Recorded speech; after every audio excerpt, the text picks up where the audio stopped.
kepada Pak Badu, disilahkan. Baik, terima kasih.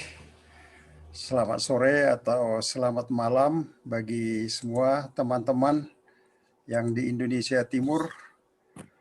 Sungguh merupakan suatu kebahagiaan bagi saya untuk kita dapat bersekutu secara online. Dan saya diminta untuk berbagi dengan judul Siap atau tidak, Tuhan Yesus akan datang. Ready or not, Jesus is coming. Mari kita berdoa. Bapak, sekali lagi kami bersyukur dan berterima kasih karena walaupun kami tersebar di berbagai tempat di Nusantara ini, Engkau hadir di tempat kami masing-masing oleh karena janji-Mu Tuhan, di mana 2 atau 3 orang berkumpul dalam nama Tuhan Yesus hadir di antara mereka. Kami mau mengimani bahwa Tuhanlah guru utama kami. Hanya kalau Tuhan memberikan pencerahan, membuka kebenaran firman itu, baru kami dapat mengerti. Karena itu biarlah guru utama kami, Allah Roh Kudus, yang menolong, memimpin, baik hamba yang menyampaikan, maupun semua saudara-saudara yang terkasih yang mendengarkan. Kami berdoa dalam nama Tuhan Yesus. Amin. Baik, nats kita saya ambil dari Matius 1 ayat 23, biasa nats untuk Natal yang berbunyi demikian. Sesungguhnya anak darah itu akan mengandung dan melahirkan seorang anak laki-laki. Mereka akan menamakan dia Immanuel. Berarti Allah menyertai kita. Dalam bahasa sehari-hari disebut Allah bersama kita. Demikian firman Tuhan. Sebagai pengantar, apakah pernah mengalami kedatangan seseorang penting akan mengunjungi Anda? Biasanya kalau ada seorang yang penting yang mau datang mengunjungi kita, maka itu akan sangat membesarkan hati. Saya akan membagi pengalaman sedikit, yaitu pada tahun 1994 ada konferensi nasional navigator di Bandung. Untuk pertama kalinya dapat mengundang narasumber presiden internasional pada waktu itu, yaitu Pak Jerry White. Ya, jadi dengan antisipasi dan akan hadir luar biasa, pada waktu itu kita bersemangat untuk mempersiapkan penyambutan beliau, ya. Nah, sekarang pertanyaannya adalah bagaimana sikap kita dengan kedatangan Kristus nanti? Dia lebih daripada sekedar presiden satu organisasi, tetapi dialah Allah yang Maha Agung dan mulia, ya. Dialah yang menciptakan segala-galanya. Apakah kita semakin antusias?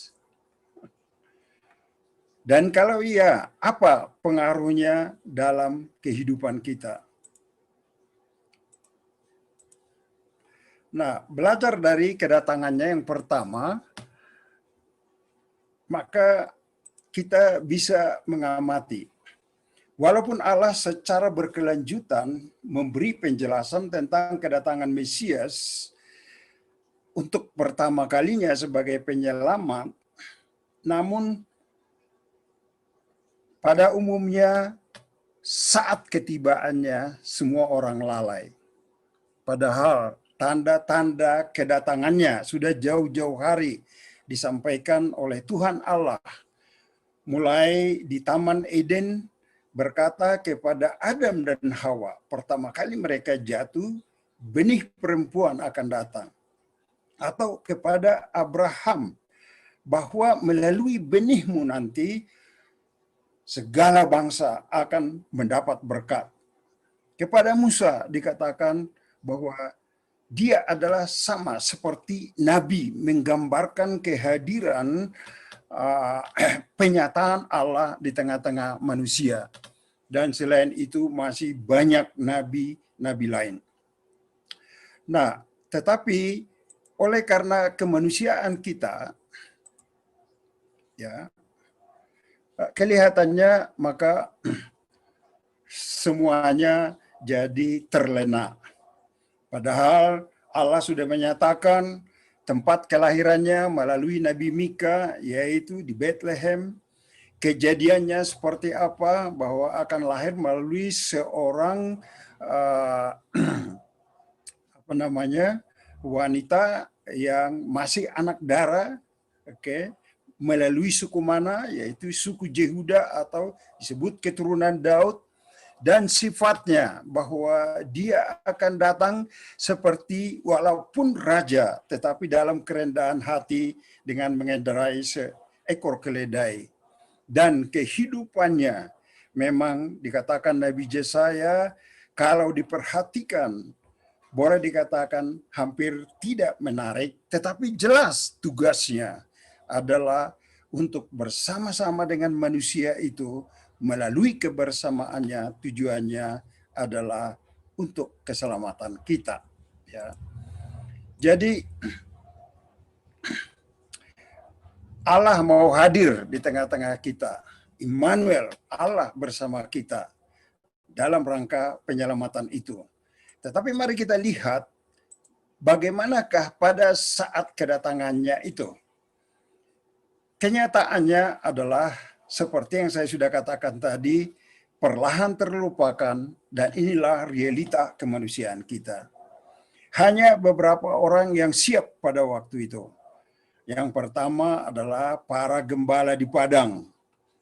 Oleh karena kunjungan malaikat, dan kemudian akhirnya mereka mendapat berita itu, dan mereka yang pertama menjenguk juru selamat yang lahir di Bethlehem.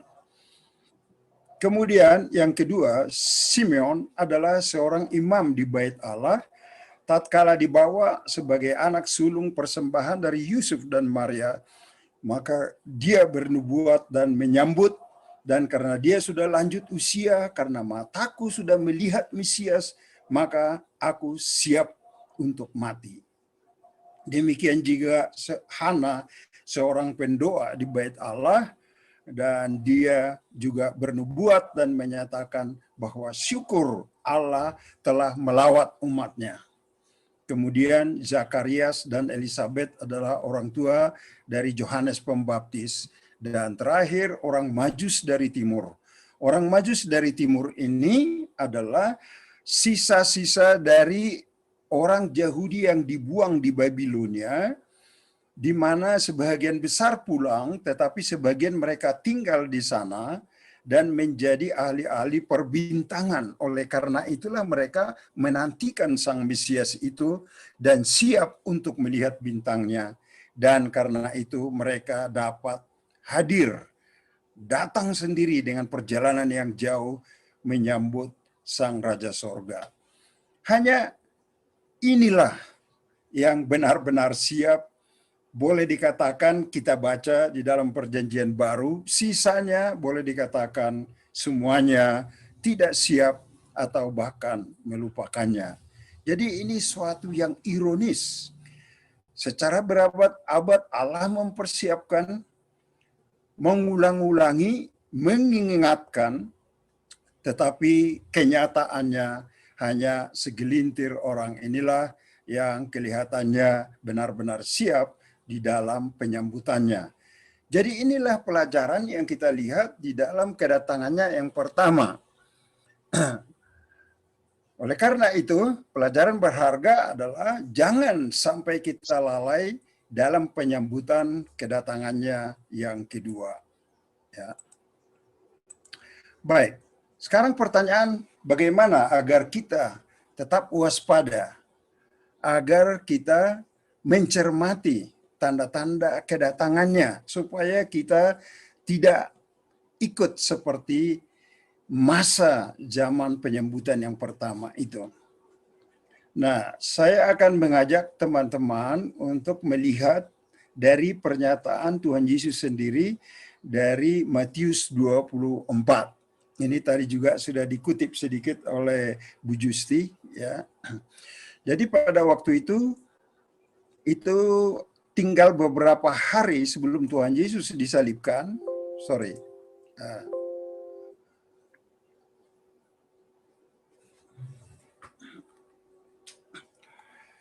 Oke, lupa menghidupkan baterai. Dia hampir mati. Oke. Ini adalah kejadiannya tinggal beberapa hari sebelum penyaliban Tuhan Yesus bersama-sama dengan murid-muridnya di Bukit Zaitun. Dari Bukit Zaitun mereka memandang ke Bait Allah di Yerusalem.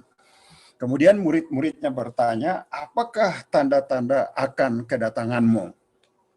Jadi kita belajar dari Matius 24, di situ ada 4 klaster merupakan tanda-tanda kedatangan Tuhan Yesus.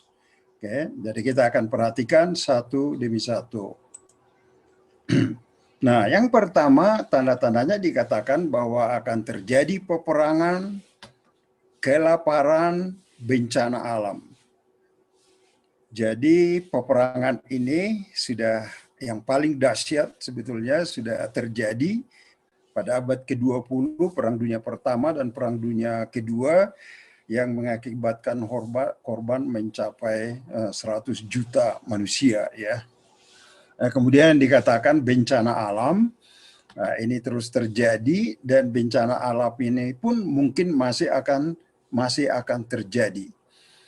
Di antara keadaan kemanusiaan seperti ini selalu akan muncul Mesias palsu menawarkan sesuatu kelihatannya. Oleh karena manusia butuh pegangan. Nah, maka muncullah Mesias palsu. Jadi ini merupakan klaster yang pertama, tanda-tanda kedatangan Yesus, dan semua ini sudah terjadi. Kemudian dalam Matius 24 itu dikatakan klaster yang kedua adalah penganiayaan orang percaya. Baru-baru ini kita dikejutkan dengan peristiwa di Kabupaten Sigi, ya, dengan 4 orang sekaligus terbunuh dengan sangat-sangat memilukan dan tragis. Ya, barangkali kejadian yang sekarang baru merupakan bayang-bayang, masih akan bisa lebih ramai lagi. Nah, oleh karena itu dikatakan maka keadaan di dalam jemaat atau umat yang menyatakan diri sebagai pengikut Kristus akan banyak orang murtad.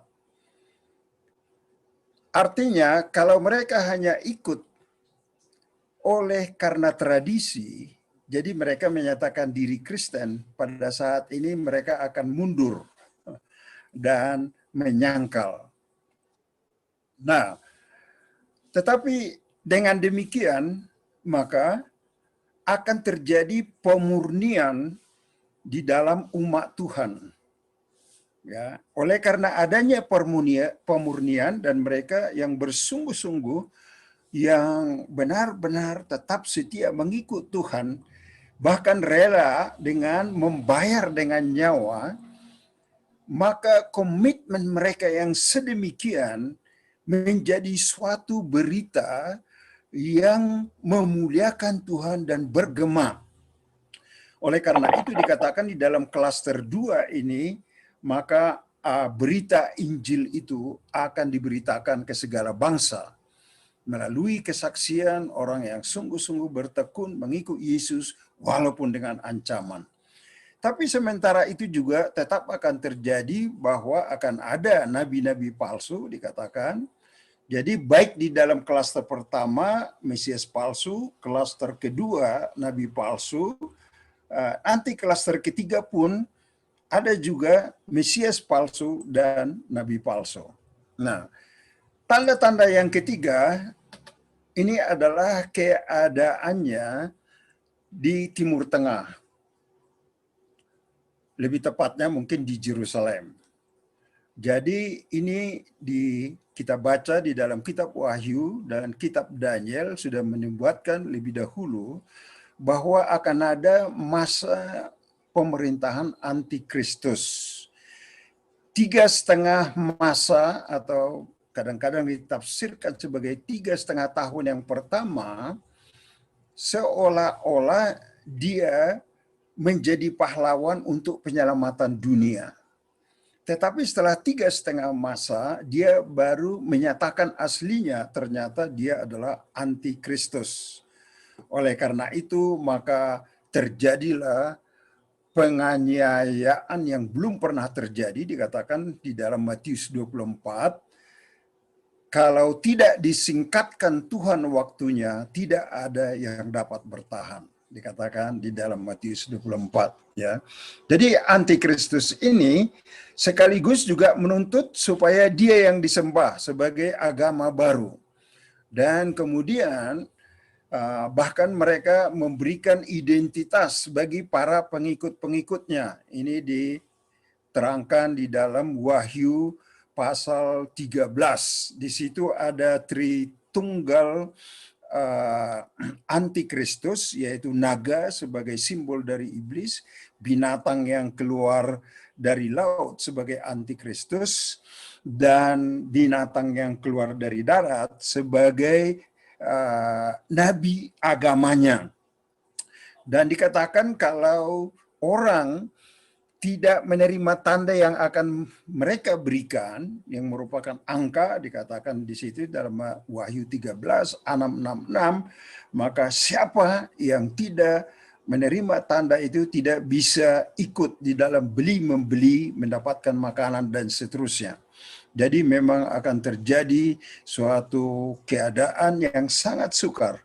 Namun sebagaimana di dalam sejarah, setiap penganiayaan terjadi terhadap orang-orang percaya, penyataan kehadiran Tuhan sangat dekat dan luar biasa memampukan dan memberikan kekuatan bagi mereka yang sungguh-sungguh mengikut Dia. Dan kemudian yang keempat adalah tanda-tanda di angkasa. Dikatakan benda angkasa akan berguguran, matahari, bulan, bintang-bintang akan berguguran, dan akan terjadi kegelapan seketika. Itu sebagai tanda bahwa itu sudah dekat. Kristus akan hadir seperti kilat memancar dari timur dan barat. Nah, jadi keempat klaster yang dalam Matius 24 ini, pertama adalah gambaran, klaster pertama adalah gambaran keadaan dunia. Klaster kedua adalah gambaran di antara umat Tuhan. Klaster ketiga adalah apa yang terjadi di Timur Tengah. Dan klaster 4 adalah kejadian-kejadian di angkasa. Dan kalau ini sudah terjadi, maka Tuhan sudah dekat. Oleh karena itu, pada saat masa-masa penderitaan ini dikatakan dalam kitab Wahyu, kalau keadaan ini terjadi, bersukacitalah. Walaupun terjadi penderitaan, kenapa? Karena itu sama seperti seorang ibu pada waktu merasa sakit bersalin, itu menandakan walaupun ada kesakitan, maka hal yang membahagiakan akan tampil, yaitu seorang bayi akan lahir. Sama halnya, pada saat tanda-tanda seperti ini terjadi, berarti kedatangan Tuhan sudah dekat, hal yang membahagiakan untuk kekal dan selama-lamanya. Karena itu dikatakan, teguhkan hatimu. Kira-kira begitu ya. Maka kemudian sebagaimana saya katakan tadi, setelah gelap gulita karena matahari, bintang, bulan berguguran, maka Kristus akan datang. 3 kata yang dipakai untuk kedatangan Kristus di dalam Perjanjian Baru. Yang pertama adalah parousia. Parousia itu menggambarkan ketibaan sang raja dengan kemegahannya dan para pengikut-pengikutnya. Jadi istilah parousia adalah melambangkan suatu kedatangan kerajaan yang sangat megah. Kemudian istilah kedua yang dipakai epipania. Epipania artinya penampakan. Penampakan sang raja yang mulia itu. Ini gambarannya seperti kalau Anda pernah melihat acara di TV, secara tahunan di Inggris sekali-sekali ada penampilan ratu dan keluarganya di balkon. Dan rakyat sudah menunggu, disebut di situ Taman Victoria, di mana ada patungnya, oleh karena mereka mau menyambut penampilan sang raja, penampakan sang raja. Dan tiba-tiba pintu dibuka dan akhirnya tampillah sang ratu dalam konteks Inggris dan keluarganya, dan semua rakyat akan menyambut dengan tempik sorak dan bergembira. Jadi penampakan. Oleh karena sekarang ini memang Tuhan di dalam dimensi yang lain tidak bisa kita lihat, tetapi pada saat itu kita akan melihat Dia sebagaimana ada. Dan yang ketiga adalah apokalipsis. Apokalipsis artinya adalah penyingkapan. Tatkala Dia datang pada kedatangan yang pertama, Dia seperti seorang manusia biasa, sepertinya yang lemah, ya. Tetapi sesungguhnya pada kedatangan yang pertama pun ada penyingkapan. Tatkala Dia naik ke Bukit Hermon bersama-sama dengan Yohanes, Petrus, dan Yakobus, pada saat itu Dia menyingkapkan kemuliaannya sehingga dikatakan bahwa Tuhan Yesus tubuhnya memancarkan cahaya, pakaiannya menjadi berkilauan untuk sesaat lamanya. Nah, inilah yang dimaksudkan dengan apokalipsis. Pada kedatangannya itu maka akan terjadi penyingkapan. Dan penyingkapan ini Dia tidak datang lagi seperti di dalam puisi tadi, bukan sebagai bayi yang lemah, tetapi sebagai raja yang berkuasa dan akan menjalankan keadilan dan akan mentuntaskan keadilan bagi semua umat manusia, khususnya bagi mereka yang menolak kasih karunia dan anugerahnya yang sudah disediakan pada kedatangannya yang pertama. Oke. Nah, gambaran dari para seniman berusaha menggambarkan tentang kedatangannya itu adalah kira-kira seperti ini. Tentu ini tidak lengkap karena cahaya yang memancar dari timur dan barat agak tidak tergambarkan di sini. Tetapi inilah usaha dari para seniman mencoba mengekspresikan, ya, bagaimana pelukis menyatakan bahwa Tuhan Yesus akan datang dalam kemuliaan.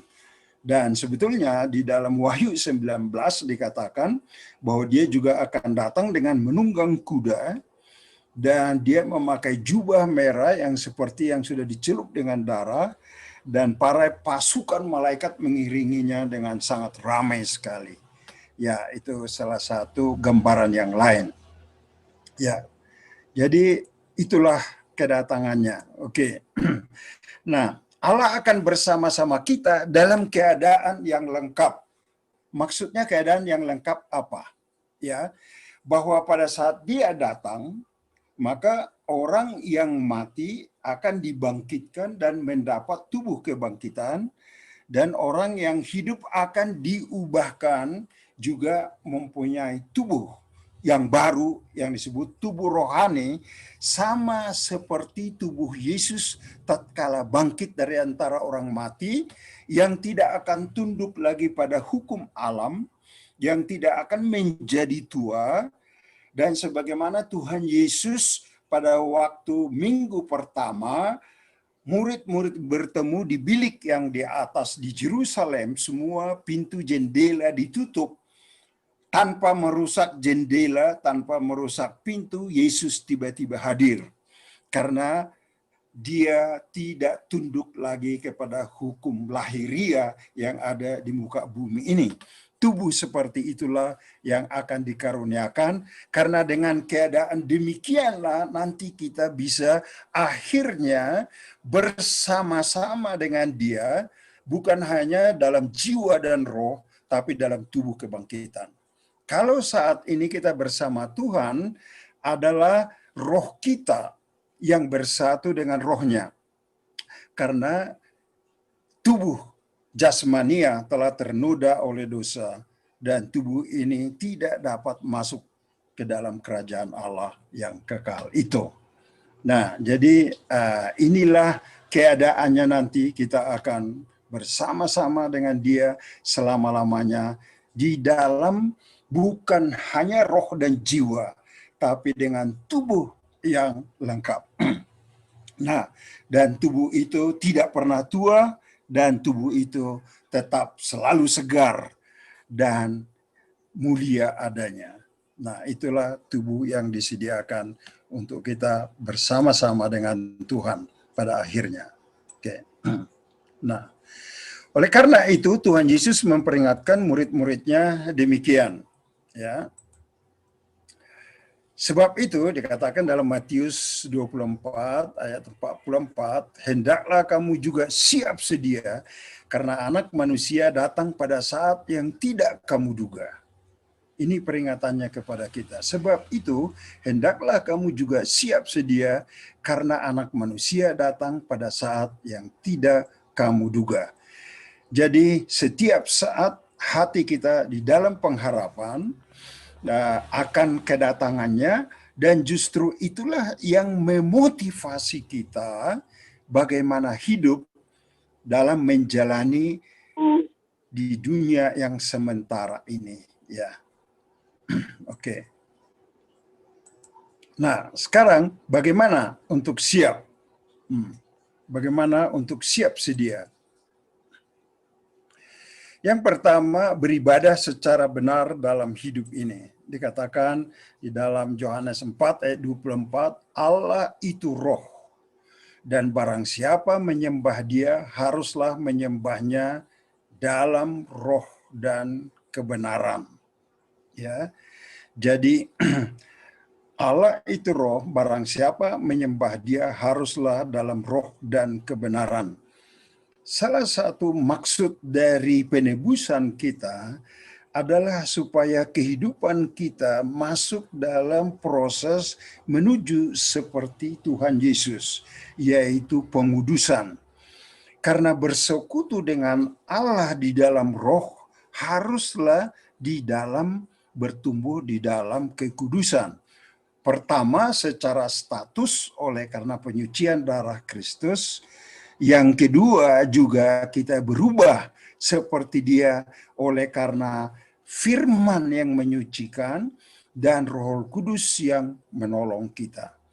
Jadi oleh karena itu kita beribadah secara benar dalam hidup ini. Mudah sekali kita untuk tererosi dengan keadaan-keadaan sekeliling. Dan kadang-kadang kelihatannya cara hidup kita menjadi aneh.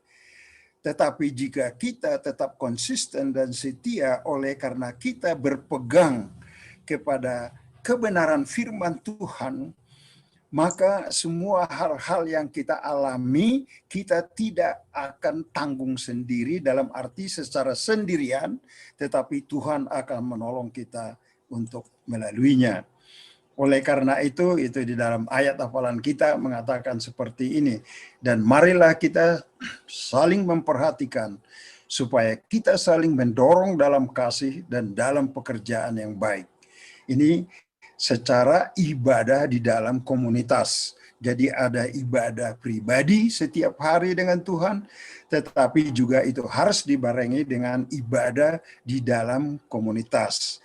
Karena firman Tuhan mengatakan ada orang yang membiasakan untuk menghindari persekutuan, padahal dengan persekutuan itulah kita saling diteguhkan, saling menasehati, dan juga memberikan dorongan bagi kita untuk sungguh-sungguh mengikut Oleh karena itu dikatakan, janganlah kita menjauhkan diri dari pertemuan-pertemuan ibadah kita seperti dibiasakan oleh beberapa orang. Tetapi marilah kita saling menasehati dan semakin giat melakukannya menjelang hari Tuhan yang mendekat. Kata firman Tuhan. Jadi bagian yang pertama adalah beribadah di dalam ketulusan dan kebenaran, oleh karena kita belajar terus bertumbuh dalam kekudusan. Karena Matius 5 ayat 8 berkata, mereka yang kudus akan mengalami persekutuan yang dekat, yang intim dengan Tuhan. Ya. Jadi itu yang dikatakan. Hal yang kedua adalah kita ambil bagian dalam amanat agung Kristus. Kita ambil bagian dalam amanat agung Kristus. Nah, jadi saya akan mengambil ilustrasi yang dari panggilan Musa di dalam perjanjian lama, yaitu kitab Keluaran. Ilustrasi panggilan Musa. Israel dalam perbudakan di Mesir. Dan pada waktu itu dia sedang di dalam pengasingan dan sudah 40 tahun menjadi gembala domba bagi mertuanya Jitro di tanah Midian. Ya. Nah, jadi sebetulnya dia hanya seorang gembala pada saat ini. Walaupun tadinya dia dibesarkan oleh putri Firaun di dalam istana, tetapi realitas sekarang dia hanya tinggal gembala. Nah, namun demikian Allah memberi perhatian kepada dia untuk memanggil dia. Dan walaupun dia hanya punya tongkat saja, tetapi Tuhan akan memakai Musa. Nah, barangkali adik-adik merasa, wah saya hanya di pulau kecil, misalnya nggak tahu apa ada yang hadir di sini di Pulau Wetar yang paling selatan gitu ya, atau di pulau misalnya Sula, Kepulauan Sula, satu Sulawesi ya, yang terpencil, atau mungkin di daerah Kepulauan Aru, Kepulauan Kai, ya siapalah kami ini begitu ya. Ini begitu kecil gitu ya. Bahkan mungkin juga yang di Halmahera Utara sana. Nah, tetapi Allah bukan melihat masalah keadaan di mana kita tinggal. Sama seperti Musa ini hanya di padang gurun dan dalam keadaan yang sangat sederhana, yang dilihat Allah adalah keadaan hati Anda. Jika keadaan hati Anda tulus terbuka kepada Dia, walaupun Anda sederhana, jangan heran bahwa Allah juga akan memanggil Anda. Jadi sama seperti Musa hanya punya tongkat, maka entah apapun yang Anda punya, itu Tuhan berkuasa.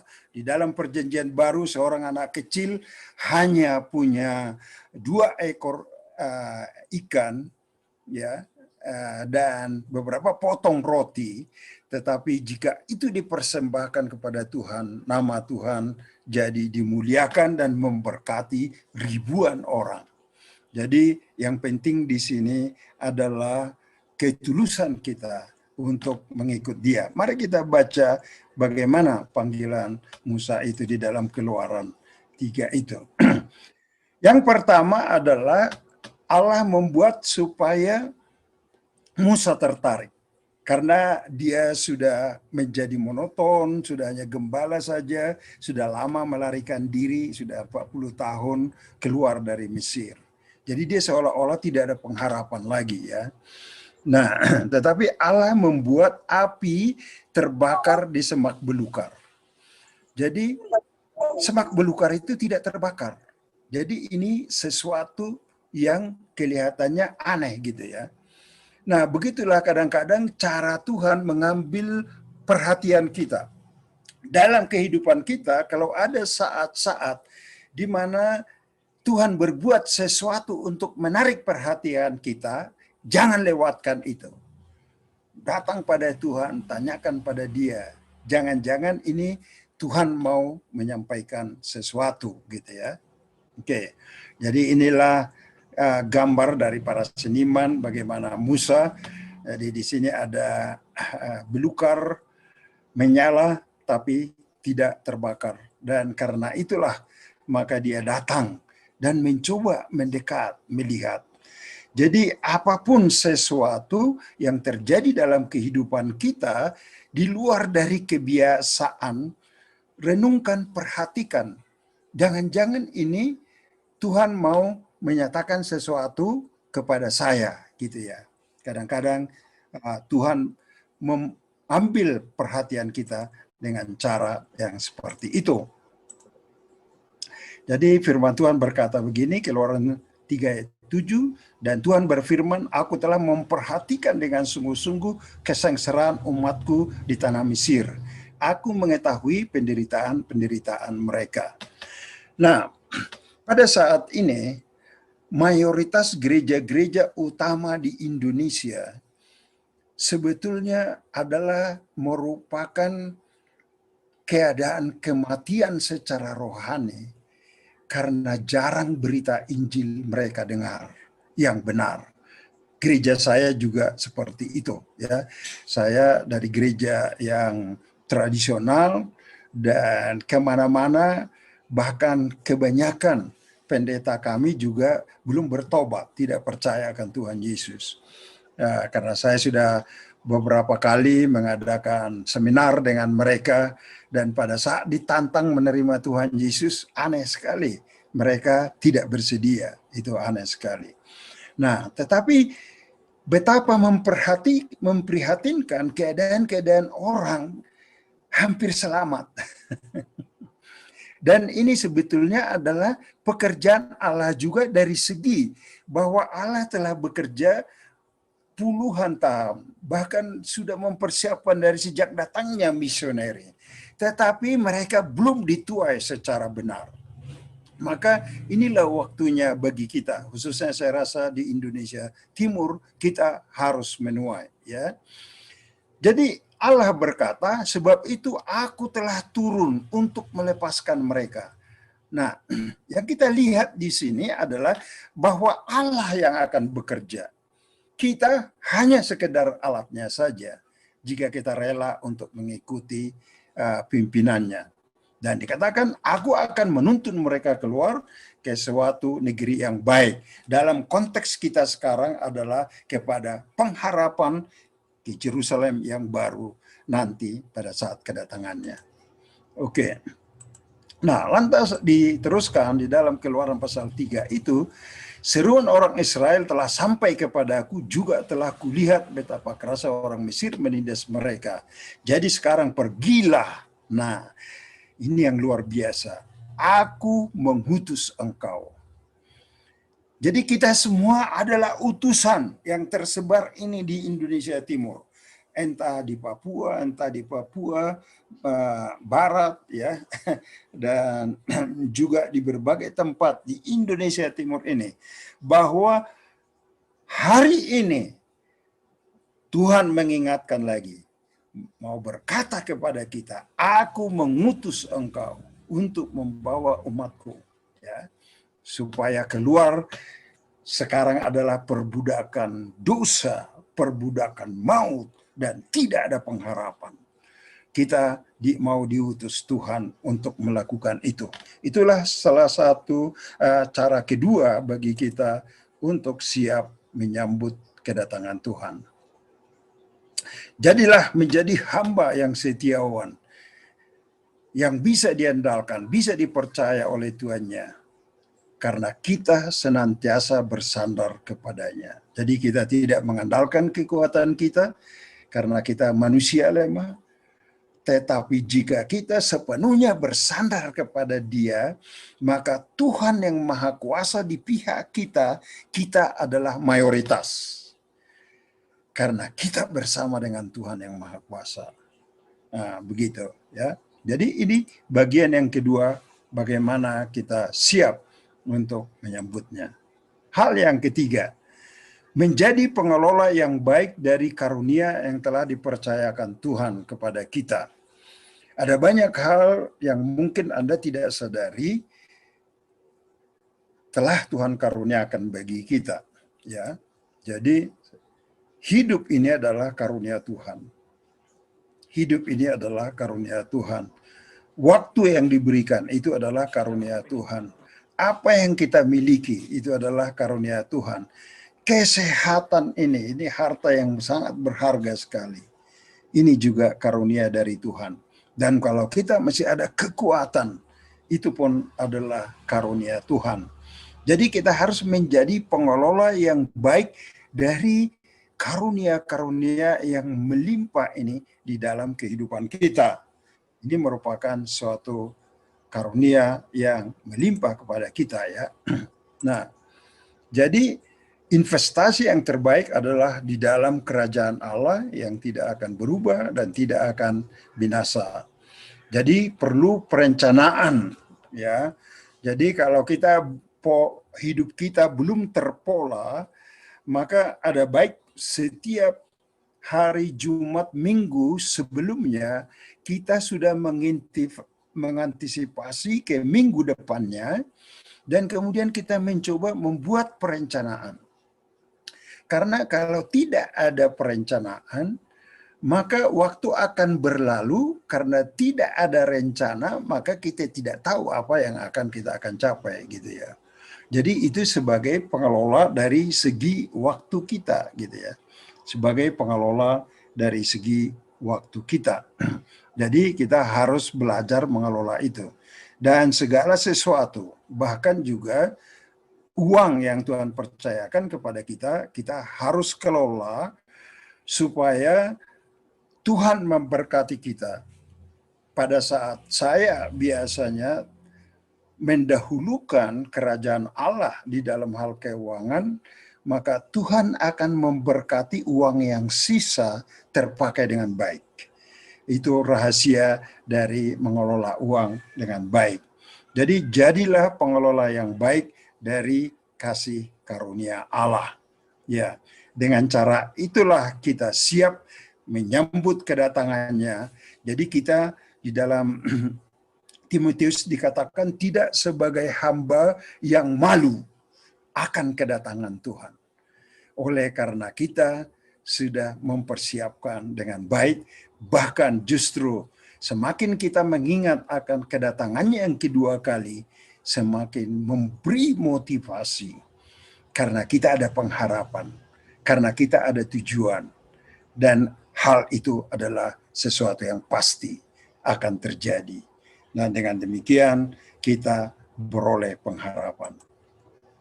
Oke, sebagai penutup saya akan bercerita suatu kejadian di dalam Perang Dunia Kedua.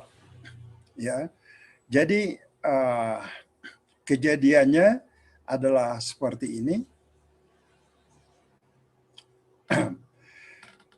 Pada tahun 42, negara Filipina diambang kejatuhan terhadap tentara Jepang. Dan ada seorang jenderal yang berpengalaman dalam Perang Dunia ke-1, namanya Jenderal Douglas MacArthur. Dan dia diperbantukan pada waktu sebelum perang sebetulnya untuk membantu pemerintah Filipina mengembangkan angkatan bersenjata mereka. Tetapi pada waktu Perang Dunia Kedua itu, maka pemerintah dari Amerika Serikat ingin supaya Jenderal MacArthur yang akan memimpin seluruh pasukan untuk perlawanan kembali kepada Jepang. Nah, pada saat itu dia ada di pulau kecil di Teluk Manila, namanya Corregidor Island. Corregidor Island. Kebetulan 2004, bekas-bekas Perang Dunia 4 ini, saya dengan remaja navigator sebagai turis ke sini. Waktu itu saya bawa remaja navigator ke Filipina dan Singapura. Ya, itu summer English yang pertama. Jadi kami juga sudah ke tempat ini. Dan perintah dari Amerika adalah bahwa Jenderal MacArthur sebaiknya, karena paling berpengalaman, harus memimpin pasukan Amerika Serikat di Pasifik, gitu ya. Di Pasifik, ya. Oke. Jadi dia harus cepat-cepat melarikan diri dari Corregidor Island ini, harus dengan kapal pada malam hari ke Mindanao, ke pulau yang terselatan, dan kemudian nanti dari situ dijemput oleh pesawat ke Australia, ya gitu. Nah, pada saat itu ada pasukan kecil di sini, di Batangga ini, tapi kantor pusatnya di sini, dan mereka sangat sedih sekali karena Jenderal MacArthur akan meninggalkan mereka. Tetapi Jenderal MacArthur memberi satu slogan yang sangat terkenal yang berkata demikian, I shall return.